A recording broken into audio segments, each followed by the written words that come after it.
આજે હું તમને શ્રાવણ મહિનામાં આવતા નાગપાંચમ વિશેની વાર્તા સંભળાવીશ.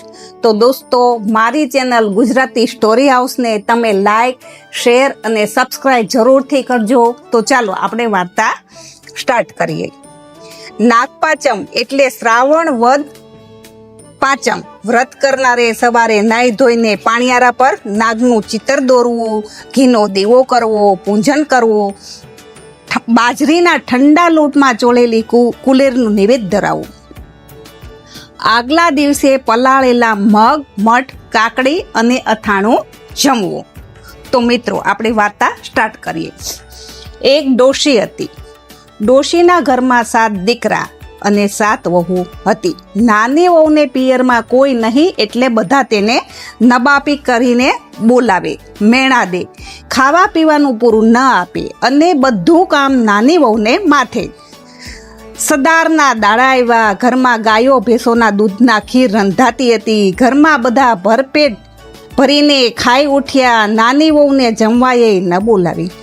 નાની વહુને ચડતા દાડા હતા. તેને ખીર ખાવાનું ઘણું મન થયું, પણ કરે શું? સાસુ બોલી, અલી નપીરી, જોઈએ છે શું? વધ્યું કટ્યું ખાઈ પી વાસણ માંજી નાખને. નાની વહુ બોલી, ખીરના તપેલામાં જોયું તો ઠાલું ઠમ. એની આંખમાં પાણી આવ્યું. ભૂખ્યા પેટે વાસણનો ખડકલો લઈને નદી ઉપર માંજવા ગઈ. વાસણ માંજતા માંજતા તેની દ્રષ્ટિ ખીરના તપેલામાં ગઈ. તેને તાવેથો લઈને તપેલામાં ચોટેલા કપોટા ઉખાડીને સાડલાના છેડે બાંધ્યા. એના મનમાં એમ કે નાઈ ધોઈને ખાઓ. એટલામાં એક નાગણીની દ્રષ્ટિ સાડલામાં બાંધેલા કપોટા ઉપર પડી. એને ચડતા દાડા હતા. એને ખીરના કપોટાનો ભાવ થયો. એ આવીને ગુપચુપ ખાઈ ગઈ. વહુને નાહીને આવેલી સાડલામાં જોયું તો કપોટા ના મળે. નાગણ આ બધું સંતાઈને જોતી હતી.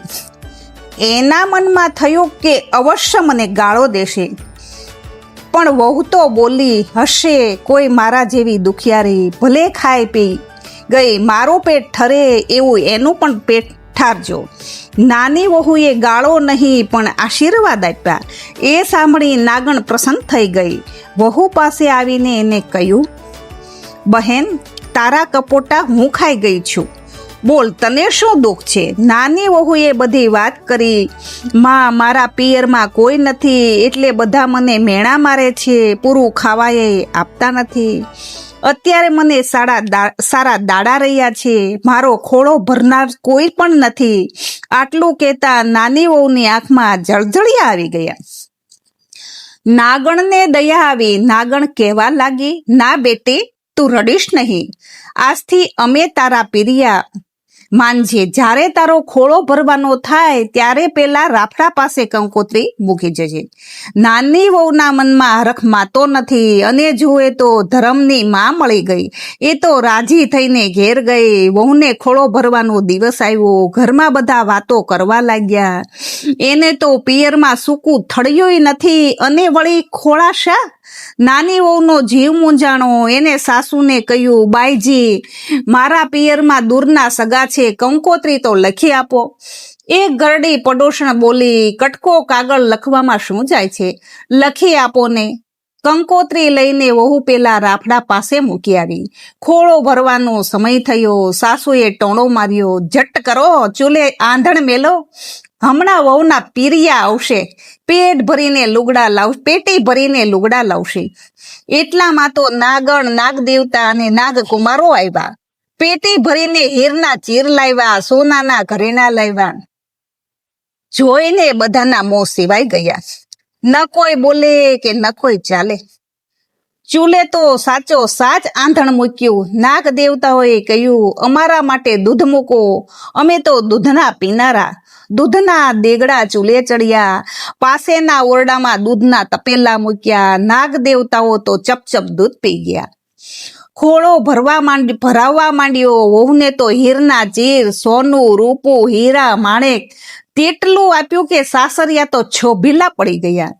નાગ દેવતા બોલ્યા, હવે વળાવો ત્યારે સુવાવડ પછી 1.25 મહિને મૂકી જઈશું. વહુને વળાવી નાગ દેવતાઓ વહુને લઈને ચાલવા લાગ્યા. તેમને કહ્યું, બહેન, ગભરાશ નહીં, અમારી પાછળ પાછળ ચાલી આવો. બધા એક મોટા ભોયરામાં ઉતર્યા. ત્યાં જુએ તો મોટો રાજમહેલ દીઠ્યો. વહુ તો રાજી રાજી થઈ ગઈ, હિંડોળાના ખાટ પર બેસીને ઝૂલવા લાગી. નાગણ બોલી, જો બહેન, આ નાગકુમારો તો તારા ભાઈઓ સમજજે. ખાઈ પીને આનંદ કર, પણ એક કામ તારે કરવાનું રહેશે. સવારે, બપોર અને સાંજે ઘંટડી વગાડજે, એટલે બધા નાગકુમારો દૂધ પીવા ભેગા થશે અને નિયમિત દૂધ પાવું એ તારું કામ. દિવસો વીત્યા ગયા અને નાની વહુને જેમ દેવ જેવો દીકરો અવતર્યો. છોકરો તો દાડે વધે અને રાતે વધે, એમ કરતા કરતો મોટો થયો. એક દિવસ નાની વહુ ઉકળતું દૂધ ટાઢું પાડવા બહાર મૂકી આવી. છોકરો રમતો રમતો દૂધ પાસે ગયો. ત્યાં તો પેલી ઘંટડી જોઈ છોકરાએ ઘંટડી વગાડી. ત્યાં તો નાગકુમારો દોડતા આવ્યા. નાગકુમારને જોઈને છોકરો બી ગયો. તેના હાથમાંથી ઘંટડી પડી ગઈ. ઘંટડી બરાબર 2 નાગકુમારોના પૂંછડા પર પડી, એટલે તેમના પૂંછડા કપાઈ ગયા. બીજા દૂધ પીવા ગયા, પણ ગરમ ઉકળતું દૂધ બાપડાઓના મોઢા બળી ગયા. નાગકુમારો તો બાંડિયા અને બુચિયા થઈ ગયા. નાની વહુ બહારથી આવીને જુઓ તો રૂપાળા નાગકુમારો બાંડિયા બુચિયા થઈ ગયા. પણ શું કરે, નાના છોકરાને કહે શું?